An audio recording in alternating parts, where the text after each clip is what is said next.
So, good day everyone. So, especially to you ma'am. Today we'll be discussing about problematizing gender in higher education.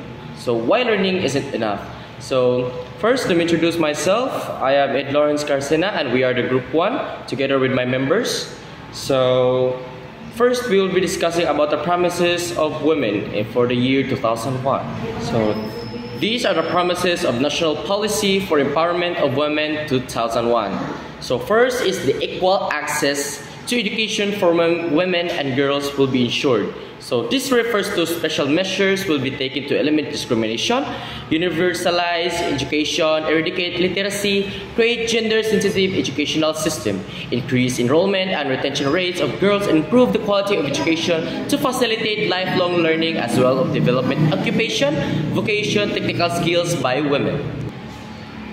And for the second one is we have the reducing the gender gap in secondary and higher education, that it would be a focus area. So this refers to sectorial time targets and existing policies will be achieved with a special focus on girls and women, particularly those belonging to weaker sections, including the scheduled castes, scheduled tribes, other backward classes, and minorities.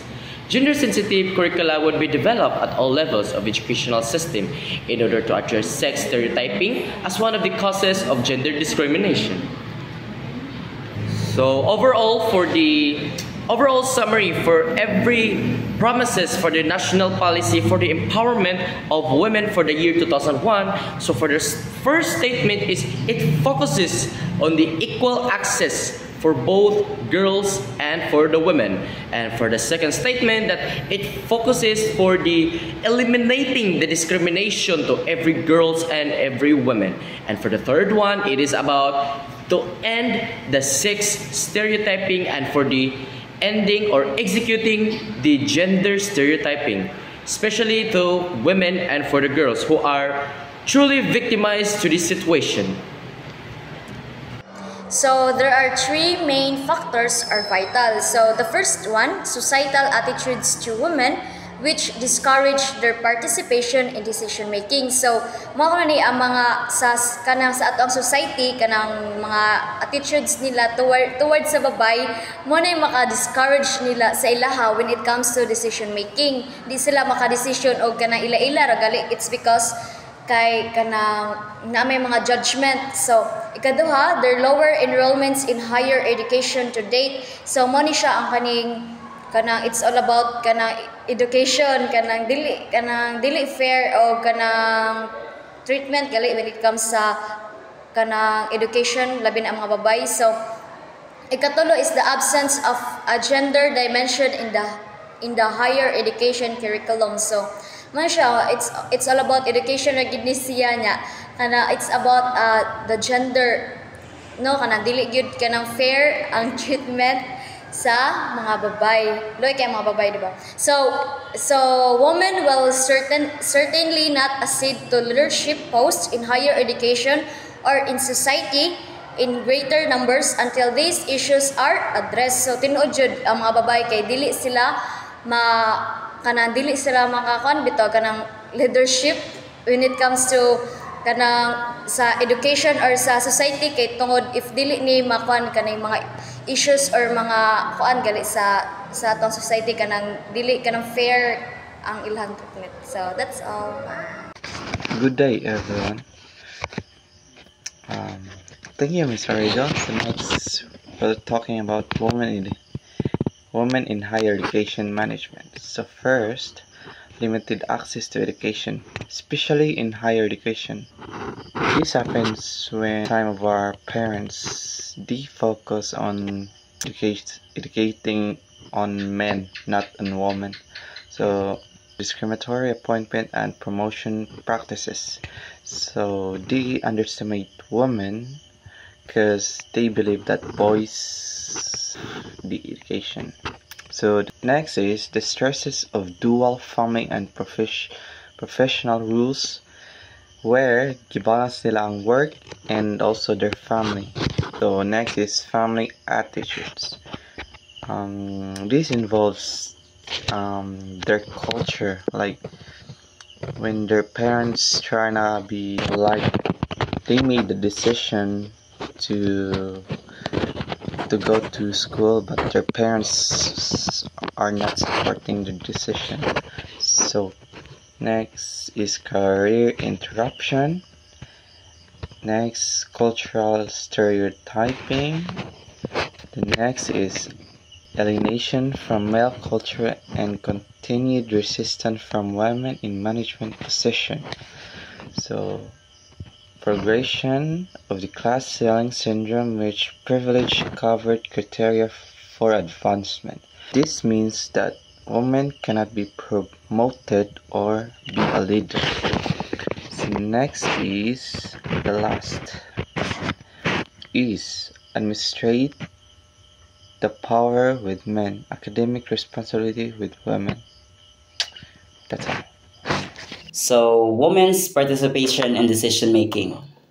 So, decision making attests to the empowerment of the various actors involved. So, decision making capabilities demonstrate growth and development across various dimensions, ultimately driving personals, organizationals, and societal progress. Next is education facilitates empowerment, which is essential for the participation of women in all aspects of the development process. So, education plays a pivotal role in empowering women, facilitating their comprehensive participation in development process. Hence, its significant importance for women is obvious. So, the significance of higher education for women cannot be overstated given its role in shaping policy and leadership. Women's access to the higher education is crucial for promoting gender equality. So, furthermore, higher education provides the expertise usually required for the K post, which is shape policy in all fields. So, higher education equips an individual with specialized expertise, qualifying them for a pivotal role that influence policy decision across various sectors. Gender and economics of education. In the drive for privatization, women as students are the main loser, as parents channelize financial resources for sons' education. Daughter education is considered to be less important. NAAC study revealed that there is ghettoization of women in general higher education, arts and commerce, and mostly means strong professional colleges, engineering, architect, medicine, and science and technology. So when we say privatization, parents invest more on their son's education rather than their daughter's education because they think that their sons will take over their business ownership. That is why most men focusing engineering field, medicine field, and business field and others, while the daughter on general education because the parents considered that their education less important than their son's education. Like for example, kanang naa kay duha ka kuan babae og lalaki, di ba?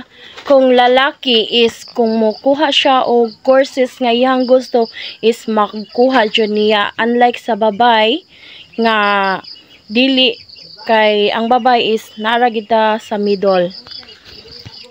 Then gikan sa public economic, mahimo na siyang private ownership because usa na lang ka tawo nag-own that certain company or business. Like for example, kanang sa yuta, kanang dili ka kabayad og buhis, di ba? Ang imong yuta is himong timberland. So ang nakatagiya na is ang government na. So that's the kuan nga mahimo ng private sector. Then ghettoization meaning is discrimination on the real estate market. Example sa SM, And tapad sa SM is na kay gamay nga business nga tindahan. So, mas prepared jud musulod ang mga mamalitay sa SM unlike sa small nga tindahan. So, NAAC means National Assessment and Accreditation Council. I am here to discuss where are the Indian women in the knowledge economy. Education is a necessity for all and not just a luxury for those who can afford it. Therefore, it must be a top concern for India as she ventures in the future since without a solid education spine, since her economy will no longer be able to stand the test of time. So, in today's world, knowledge and education kay importante kaayo sa ato ang economy. Kay ang Indian women play a key role in this. But right now, many of them do not have access to education. So sa India kuno ang mga women kay kaning dili ang uban bitaw kay ang ubang mga women dito kay dili sila ka eskwela kay dili nila ma-afford kay mahal. So education should be available to everyone. So ang education dapat available siya sa tanan, dili ra kay sa mga dato. Then not just who can afford it. Sakto. Right now, kaning gamay ra kaayo nga mga 7% ra sa women sa India nga maka-college kay which is gamay ra. So because of this, many women miss out on job opportunities and can't help grow the economy. So sa tungod ani kay ang mga women kay dili makatrabaho kay walay kaning eskwela, walay education, walay kuan. So if more women get educated, so kung daghan ang babay sa India nga maka-eskwela, they can make a big difference sa India. How well India does in the world. In short, we need to ensure that all women in India can get an education. This will empower them to help the economy become stronger. Then, next, need for several of these trends by means of wider access higher education. So, dapat kaning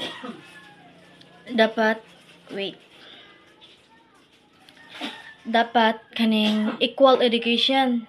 Make higher education accessible to everyone. Dili ra kay sa mga dato, especially sa mga babay sa India. Review of appointment and promotion. Procedures, provision of legislative and infrastructure support in all professions. Special programs for mentoring women of induction in decision-making bodies. Affirmative action to favor women's access and participation while awaiting a genuine change in institutional and governmental support. Through clear and effective policies which are actually enforced. Support service, transport, crochet, hostel, counseling, and bridge courses. So fair hiring. Dapat ensure job appointments and promotion are based on merit, not gender. Support system provides resources like laws protecting women's rights, infrastructures, mentorship programs, empowerment initiatives, special programs helping women to join decision-making bodies. Affirmative action temporarily favor women access and participation until equality is achieved. Government support, clear policies and enforcement. #support services to help women balance work and life. Transportations, childcare, hotels, counseling, bridge courses. That's all. So, hi everyone. The gender dimension of the university curriculum must offer stimulating role models for women students. So, kining stimulating role models for women, mo na sila ang mga individual nga mo-inspire or motivate sa mga babae po nga estudyante nga ma-reach ang ilang full potential. Mo na sila ang mga babae nga na broke na nila ang barriers, na define na nila ang expectation, ug na-achieve na nila ang mga significant accomplishment in various field or sa mga male-dominated careers, like ilan na nabuhat ba. Mo nang importante po na ang mga inana nga role models, and must provide encouragement and build their confidence. So katong giingon nga katong mga individuals nga kanang mga mutabang sa mga women students nga ma-build ang ilang confidence, nga mutabang og encourage nila, motivate nila, and must present male-dominated careers in a light which is more attractive to women. So ang kaning male-dominated kay kanang kabalo na gid bata nga sa unang panahon kanang less accessible gid ang kanang male-dominated fields para sa mga babae, kay tungod lang yan ng stereotyping, like for example, babae ka dapat kanira imong trabaho na laki kanina trabaho para nis laki. So karon nga panahon mas ma-attract gani ang mga babae nga kanang buhato na ang kana nga career or sudlo na ang kana nga field, kay gusto nila nga gusto na nila i-pursue nga kanang career kay para kanang ma-feel nila ang kanang empowerment ba, like ma-feel nila nga strong sila, independent sila, ug capable po na nila mabuhat ang kanang career or masud na nga kanang field. Tapos moreover, since development theory acknowledged that the gender dimension has become a key factor in any solutions proposed for global problems, gender mainstreaming in higher education is a must. So ang kaning gender dimension o kaning gender mainstreaming kay kanang usa na sila sa mga importante kayo nga factor para masolusyonan ang kanang mga global problems ba. Yeah, maorta. Thank you. So, profile of women in higher education in India, access participation at undergraduate level. So, ang profile daw sa the profile of women in higher education in India ga-highlight sa mga initiatives like 30% na reservation of girls in engineering colleges, scholarships para sa Ministry of Science and Technology, efforts nga maka-overcome sa cultural nga barriers, while advocating para sa mga women for more women in decision-making roles and policies that foster gender equity in education and development. So affirmative action to make things short, or to explain what affirmative action is in a shorter way. So affirmative action aims nga mo-address sa mga inequality nga nag-provide og opportunities sa mga disadvantaged nga mga groups, pero ga-face sila og criticism kay for potential nga naglower bitaw sa ilang standards or nagdevalue sa ilang mga achievements as individuals gikan sa katong mga grupo who may be perceived nga mas nagbenefit sila from the policies rather sa ilang own nga merit.